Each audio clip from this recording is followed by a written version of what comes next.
নতুন সাইবার প্রতারণার ফাঁদ তৈরি করছে প্রতারকরা।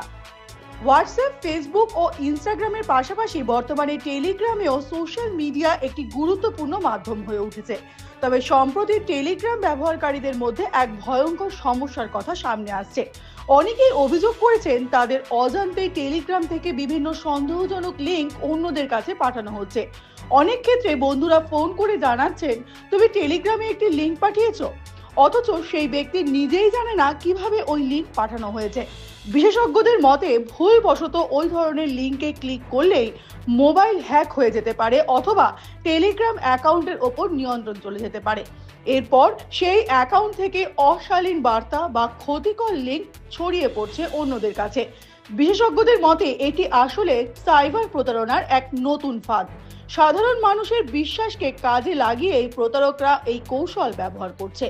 একটি অ্যাকাউন্টে একবার প্রবেশ করতে পারলেই সেই ব্যবহারকারীর পরিচিত মহলের মধ্যে দ্রুত ভুয়ো লিঙ্ক ছড়িয়ে দেওয়া হচ্ছে। ফলে অনেকেই পরিচিত জনের পাঠানো ভেবে নির্দ্বিধায় লিঙ্কে ক্লিক করছেন এবং মুহূর্তের মধ্যেই প্রতারণার শিকার হচ্ছেন। এতে একদিকে যেমন ব্যক্তিগত তথ্য হাতিয়ে নেওয়া হচ্ছে, তেমনি আর্থিক ক্ষতিরও আশঙ্কা বাড়ছে। টেলিগ্রাম মূলত সরকারি হস্তক্ষেপ ছাড়াই নিরাপদ যোগাযোগের জন্য একটি প্ল্যাটফর্ম হিসেবে যাত্রা শুরু করেছিল। এই অ্যাপটি তৈরি করেন রাশিয়ান প্রযুক্তি উদ্যোক্তা নিকোলাই দুরভ ও পাভেল দুরভ।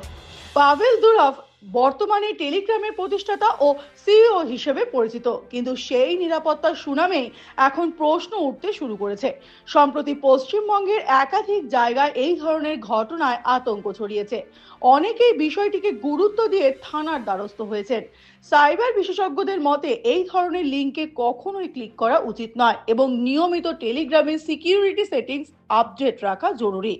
এখন দেখার বিষয় এই পরিস্থিতিতে টেলিগ্রাম কর্তৃপক্ষ কী ধরনের পদক্ষেপ গ্রহণ করে এবং আদৌ কোনো সরকারি সতর্কবার্তা বা বিবৃতি জারি হয় কিনা।